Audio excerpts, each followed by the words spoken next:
in terms of the attitude that one should have when beginning to look into the suttas, to start the path, to try to understand what the Buddha is saying, is that one must understand that you don't know. Yeah, that is pretty much prerequisite. But that seems to be overlooked pretty much. Because most people start off with, I know quite a bit already. Well, no, they start with, I don't know, but as soon as they get to know something, that becomes, oh, now I know. So everybody starts, I don't know, but the first port of call I become familiar with, oh, I read this sutta, or I heard from that teacher, okay, and now that already gave me a basis, which is inevitable, it has to happen, you become more familiar. But the slightest sort of familiarity then gets conceived as knowledge, misconceived as knowledge. So now I'm familiar with it, and you immediately start assuming that that's now you know what Dhamma is. So, like, again, to give an example, say you don't know anything, you heard about Buddhism, seems interesting, you want to learn to meditate, want to free yourself from suffering, maybe in whatever vague terms you relate to that thought, and then you go, I don't know, and listen to a talk from some Theravada monk, and then you start reading the suttas, and now you know more, you're more familiar, you got more information. Information is not the knowledge. Yeah. Like, have you understood it? Like, well, yes, I understood it to some degree because I make sense out of it. I can explain to somebody else. That's fine, but that is mundane. That's not the understanding. That's not even the beginning of understanding. So if you don't forsake the mundane idea of understanding, you will not then develop this supramundane, which is the understanding. The understanding that frees you from suffering. Because that is the beginning of understanding. Knowing the Four Noble Truths. As those very same suttas describe. So here you are, thinking you're understanding, because you're familiar with it, you read it so many times, you have all the information, all the etymology, but you're overlooking the fact that, yeah, but do I know the way out of suffering? All of this is great, but if I were to understand one sutta, let alone many, I would be at least a Sotapanna. If I were to understand in the way that matters, and that's the understanding. Because if you use the same word for understanding, as in if you, well, that's understanding, but also my familiarity of information is also understanding, well, then you will not push yourself into that understanding that will free you from suffering. Because you somehow believe that understanding of information pertains to understanding from a way out of suffering. And it doesn't. There is no linear, guaranteed sort of step by step. You read this sutta, then read this sutta, then read that sutta, and then you're Sotapanna. No. How do you become Sotapanna? Well, by understanding what Sotapanna is. So yes, you need some information to start, as in to know where to think, in what direction to go. But unless you make that effort, regardless of the information, and certainly not impeded by thinking you understanding of information is the understanding of the freedom from suffering, then you will make that effort. And that's all you need to do. It's not about not reading the suttas because I end up thinking I understood. No, well, that's another problem now. So how do you know what to understand if you're not reading the instruction? Yeah, from the reflecting Buddha? on it. Yeah, exactly. So what you want to do is keep reading the suttas, keep listening to the talks, but keep reflecting upon it to the point of, if you were to understand it, you will be free from suffering. If you're not being free from suffering, as in free from liability to suffer, not just, oh yes, it helped me deal with something. No. It helped me not experience suffering amidst the same circumstances that used to cause me to suffer. That should be the norm. That's the bare minimum, by the way. And the only reason people don't seek that as a bare minimum is because they deny that that's a bare minimum. They lower the bar even more and say, no, familiarity of information, and I get my head around it, that's already the minimum. Well, it's not. The minimum is being free from suffering. The minimum is not being still subjected to possibility of, peril if you are reborn in a lower realm. So the minimum is the right view. And again, one who has the right view is the one who sees the Dhamma. which means without the right view, you are not seeing the Dhamma. So how can you be saying your familiarity of information that talks about Dhamma is understanding of the Dhamma to some extent? No, cannot be. You don't know what is right and wrong. Exactly, What you teaching don't know. is right, what is wrong. Well, I've got no idea. And that's the problem. Mm-hmm. So you want to keep reading the suttas, you want to keep listening to talks, but you also want to be reflecting. So if you're not being free from suffering, it's only possible because of there can only be two reasons for it. Either the instruction that you're listening is wrong, or you're not properly attending to it. Well, you haven't even... Or both. You're I not- guess there's the third. Yeah. Or both. Yeah. But fundamentally, so you kind of question, okay, so is this instruction correct? Well, I can't quite tell, but I can use my intelligence to narrow it down. Which is least likely to be wrong, the instruction. So that's always like lean towards the suttas, talks that are about the suttas. They will push you into reading suttas, because that is, again, you don't know for sure the suttas are right either. But you have to start somewhere, and that is least likely to be wrong. And that's the best you can do. But again, okay, so now the suttas are least likely to be wrong. I believe in the suttas, done deal. Well, no, but now you have to start working. Yes, you're very familiar. Yes, you're making lots of sense with them. But are you being freed from liability to suffer? Are you Even practicing? before the suffering? Right. Is that understanding resulting in you being unable to experience dukkha? Yeah. Not like hiding from the dukkha or avoiding things. No, I'm simply unable, even amidst things that used to cause me to suffer. Mind cannot experience it. Like the water just falls off those leaves in the jungle. They don't get wet. It's just fully. It just doesn't matter how much water you throw at it. It just runs down. Cannot soak you. So in this sutta, Majjhima Nikaya 70, the Buddha says, I do not say that final knowledge, actual knowledge, is achieved all at once. On the contrary, final knowledge is achieved by gradual training, by gradual practice, by gradual progress. And how is this done? One who has faith in a teacher. So what is the gradual training there? Yeah. One who has faith in a teacher visits him. Yeah. And that's already what I said. So faith in the teacher corresponds to, okay, who's least likely to be wrong based on my discerning capabilities. Like, I don't know way out of suffering, but I have my intelligence intact. I can think for myself. So which is least likely to be wrong? So then you seek out.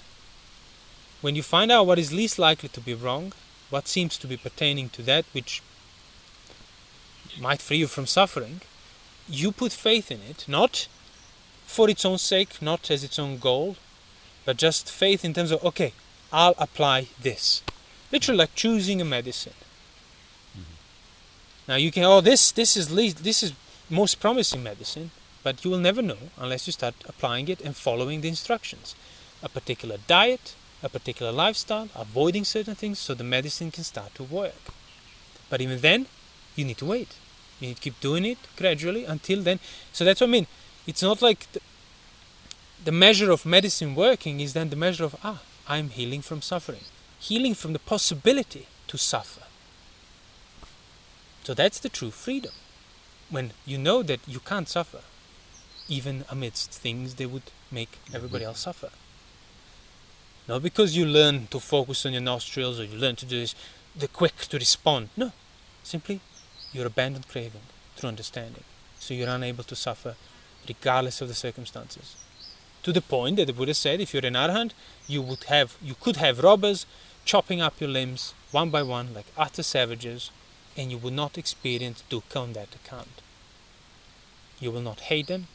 You will not have any aversion in your mind towards them. So the gradual teaching begins with that faith that is a prerequisite for the application of effort. Not faith that's a prerequisite for this superstitious belief that now I chant the suttas and I read the suttas and I bow to the suttas and I have the unwavering faith that the Buddha was right, although I don't know for myself. No, that's not the faith we're talking about. It's the faith you have in a doctor. There's some proper quacks, then there's somebody who's seems more knowledgeable than somebody who seems more knowledgeable and wise as well. So you choose wisely yourself. Which one? But you have to apply some medicine. You have to start somewhere. And then maybe see, okay, this doctor helped me to some extent, but have I applied the medication correctly? Have I really understood the instructions? Or have I just glanced over it and impatiently? Yeah. So always twofold. Yes, the instruction, but not just, oh, he might be saying wrong things, but have I actually really understood this to full extent? Yeah. And that's even what the Buddha himself did before he became the Buddha. When he was with, with different teachers, he would then go and present back to them what he understood, and they would go, yes, that's exactly what I'm teaching. You are equal to me. Come, sit, we lead this community together. Your understanding is exactly where I'm teaching. And the Buddha says, okay, thank you, but that's not enough for me. So it's like, have you understood that? So that's what I mean. Even if you choose, oh, this is wrong, you want to know why it's wrong. Like, say you start following some doctor, some Dhamma talk, whatever, but then you're not being free from suffering, and then you decide it's wrong because now you find something better. Be that as it may, do you know how, why, to what extent was this wrong? Because if you understood it, you would know that it's wrong. Or are you just dismissing it as wrong because it stopped inspiring you, because you got lazy or whatever? So that's what I mean. Whether it's right or wrong needs to be understood as right or as wrong. And it can be understood if you keep applying that effort to understand the point. So what is the instruction here? What is the goal here? What is the teaching here? What are the implications here?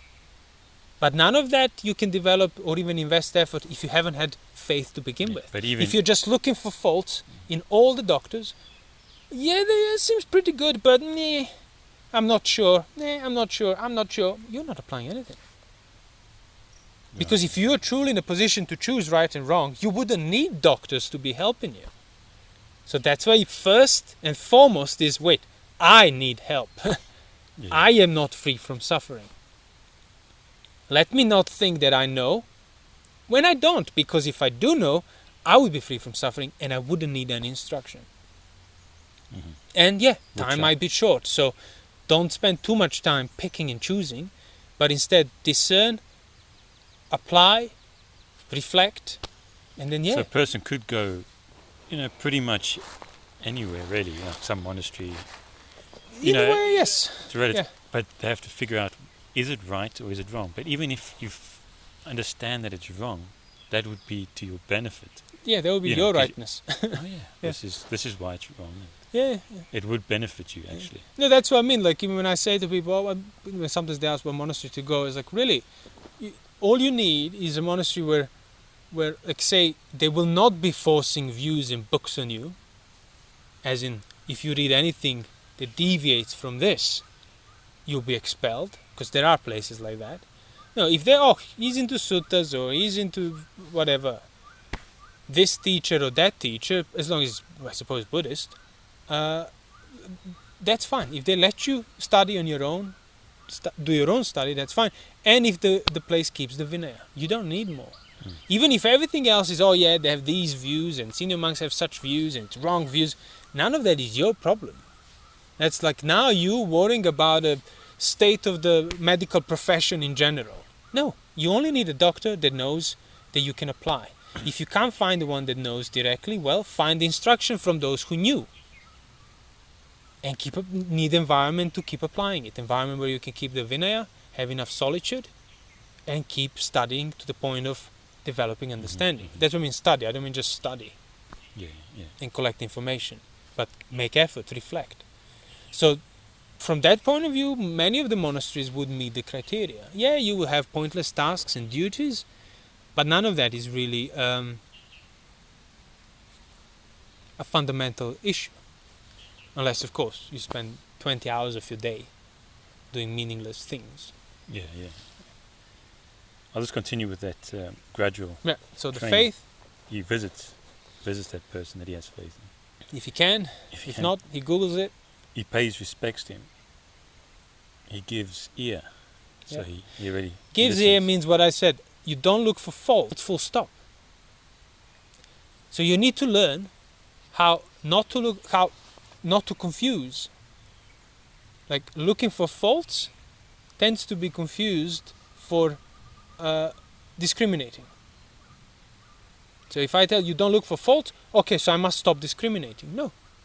You still look, right is right, wrong is wrong, try to discern, see for yourself. You just don't look for faults. So don't make your discrimination personal, and you won't be looking for faults. Because that's really what fault finding is. Your sole problem is to understand what's being said. Mm-hmm. And if it's wrong, to understand why it's wrong, and if it feels right, to understand why it's right. If you don't make it personal, you will not look for faults. So even if you're saying something wrong, I will not be, he's wrong. No, it's just what's being said doesn't fit. And I understand to this extent that it doesn't fit. Now you might tell me back that I misunderstood you, and then you'd explain, and then now, but maybe you will then learn something. Mm-hmm. But if I just look for faults, means I haven't understood why you are wrong, the wrongness of that. Because I put myself first. See, by looking for faults in you, I imply I'm better. It's implicit, it's automatic. Even what you're expressing, if it's wrong, it's not a personal thing for you either. Or if it is for you, it doesn't need to be my personal thing. Like you might be taking it personally, but it's not my problem. Mm-hmm. So don't look for faults means be open to hear what's being said without the kind of sort of a bit of a reserve, like, you have no criteria of what fits and what's truth. So you need to really commit to the instruction and understand it fully, through and through. Mm-hmm. And then if it were wrong, it will become evident without needing to make it personal. Because, the instruction was wrong because there is such and such discrepancy. And I understood it. And I understood the extent of it. And I can explain it because I understood it. That's what I used to do. Like, go to the library in the monastery, like books of any kind. Not any kind, but Buddhism, but from all sorts of the very broad spectrum of teachers and traditions. So there are certain things that you kind of know obviously are wrong. But I would take those books because it's not enough just, this is wrong, because it's a different tradition. I need to understand, as I start reading it, why this is wrong. I need to explain to myself and to others if somebody to ask me. Mm-hmm. No, see, Nagarjuna view was wrong for such and such reason. Not like, he's wrong. If he's wrong, means he must be contradicting at some point. Some aspect of the teaching. So I'm not like fishing for, no, if you understand it fully, because he might be right. And that's why it's frightening, especially in the beginning. It fills you with anxiety because, this is wrong. But then you start thinking, but what if I don't see it as wrong? I was like, that's the real risk. Means then what you think you understood, you haven't. So if you don't run away from that anxiety and accept it and then read through it, then you realize, actually, that is the work. I'm undoing my own mistaken notions through understanding wrong view as wrong view. I'm developing my own correct notions by understanding right view as right view. But if I were looking for faults, that's it. Or just read the moment it displeases me, it's wrong. Yeah. I would never understand wrong is wrong, which means I would never understand right is right. And your criteria for right and wrong is just how you feel. It's fully emotional. As always, you haven't changed. Basically. Yeah, exactly. You might have refined it, but fundamentally it's still simply based in how you feel. Mm-hmm.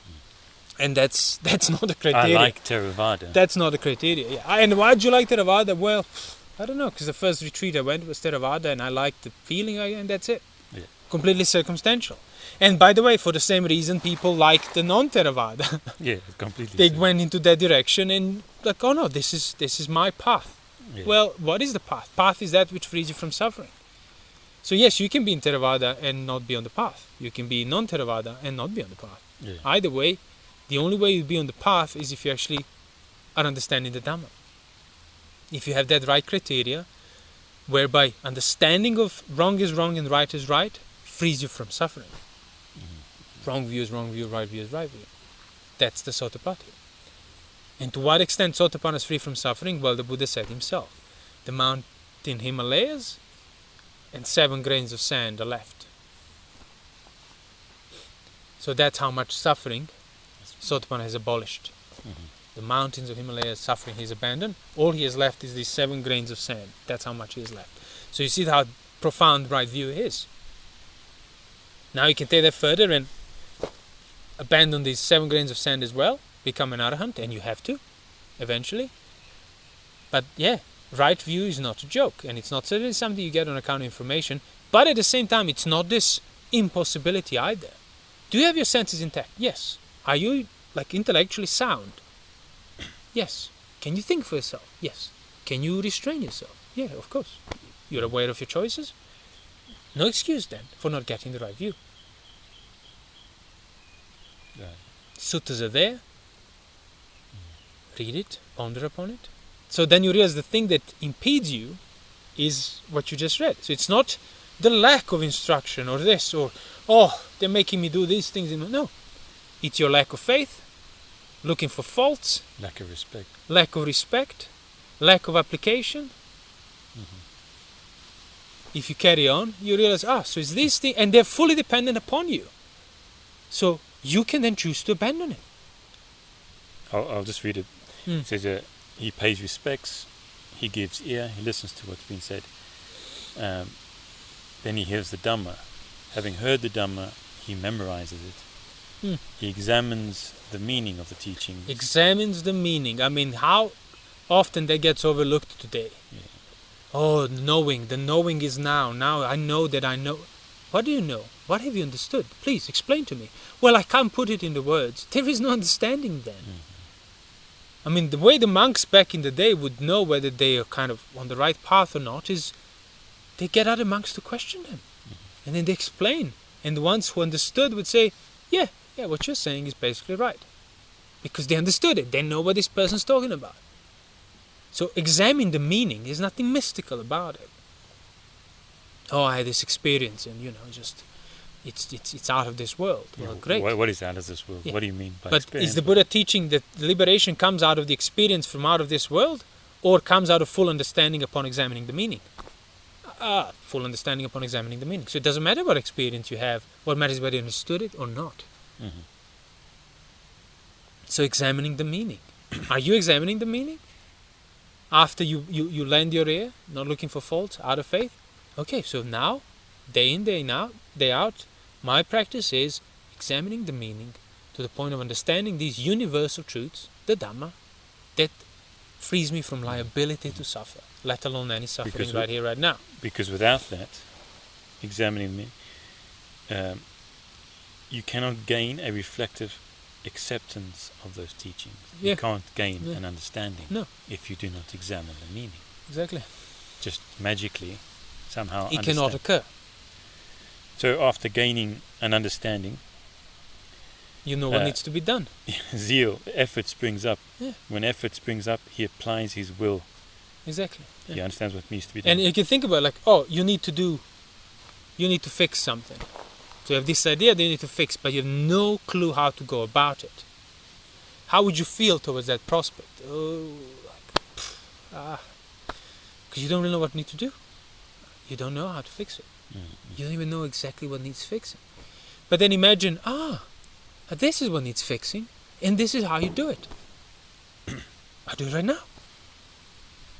You immediately get inspiration to do it. Because now you know what needs to be done, and you know what needs to be done because you've reflexively understood what needs to be done, and you've reflexively understood what needs to be done because you made the effort to understand the meaning of what needs to be done. It's not like I need to find the zeal now. It will be the result of your understanding. Right. Yeah. The path is clear, so it's... So if you have no zeal, means you lack understanding. Right. So if you do not have energy for practice... means you haven't understood it enough. So, but I can't practice because I don't have the energy. No, you don't have the energy because you're not practicing. Because if you will get the energy if you start making the effort to understand, which will then start increasing the clarity of what needs to be done. Energy will be the result of it.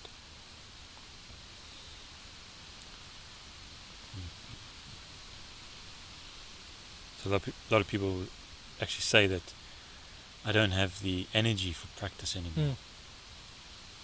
Well, You've never had it. yeah, exactly. Because energy, virya properly, is effortless. Yeah. It's Based upon mindfulness, it's the result of your correct seeing and understanding the meaning that you pondered upon. The result of That's having... what the tireless energy arose in me. Yeah. Or even when they just talk on Dhamma, the result of just that talk would be tireless energy. Yeah, that's what it says. He applies his will. Having applied his will, he scrutinizes. He resolutely strives. That whole tirelessly striving. Tireless, yeah. So you don't have a clear sight of what needs to be done. You have, to that extent, you don't have energy. No. Because if you see the path that needs to be walked to You'll freedom, be running. for freedom from suffering, you'll be running. Yeah. And that's why for the same reason, I mean, a slight kind of detour, but for the same reason it said that a noble disciple does not free himself from sensuality. So like Sotapanna Sakadagami doesn't quite become Anagami yet, because he lacks faith to that extent. So in terms of, so he has understood, he got the right view, understood the way out of suffering, but there's still these residues of sensuality, ill will. That now he needs to clarify the meaning of those even more. And if he does so, the energy, resoluteness towards overcoming sensuality will be the result of it.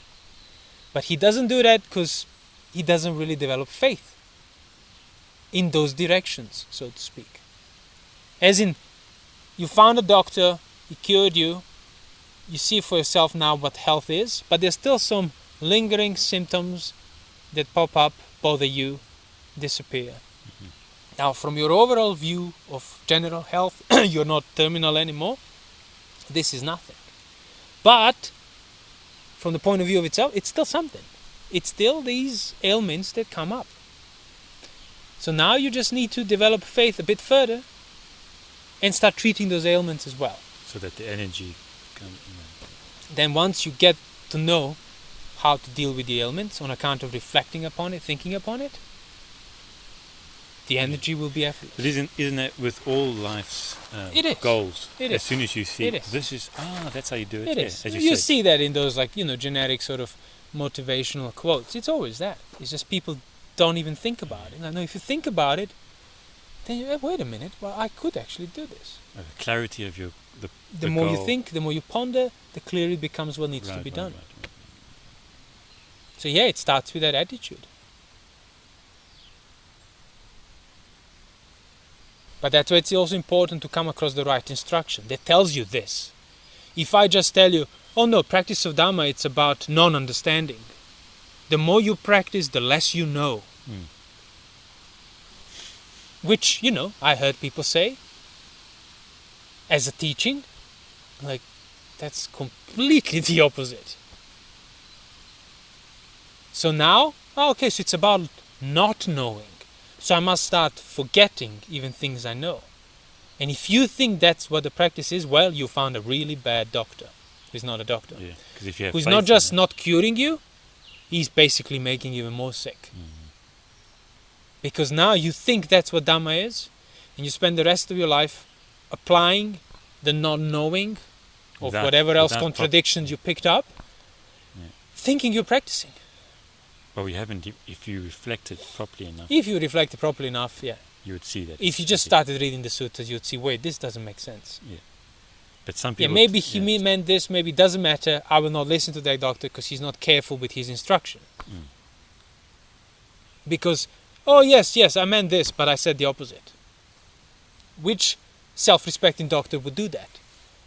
Oh, don't go out in the sun, so the heat can harm you. But no, instead I tell you, there is no heat. There is no cold. There is nothing. Just be here now. Yeah. But there is heat and there is cold and there are the effects of it that could make your illness worse or better. Well, that's not a doctor you should listen to because he doesn't know what he's talking about. He himself obviously is not cured. Because if he were, why would he tell you the opposite? That's why it's impossible to do the Dhamma rightly, practice correctly, understood rightly, and not get the results of it, not be cured. Like the simile of the chick, the hen that sits on its eggs. Mm-hmm. If the hen sits on her eggs, even if she doesn't wish for her chicks to come up and pierce out safely, they will, because she's doing the work. Mm-hmm. The other hen doesn't sit on the eggs. Even if she does wish, may my chicks pierce out safely into this world, they won't, because she's not sitting on the eggs. So if you're sitting on the eggs, in terms of if you're doing the practice, the result will have to come up. Results of freedom from suffering. Yeah, that's the Freedom from liability to suffer. Yeah, the results that are results in the suttas, not, oh, I feel much better about myself, thus that's the result of the Dhamma. Nah, that's just the result of you making some sort of effort, which is great, but not the threshold, not the bar you want to be striving for.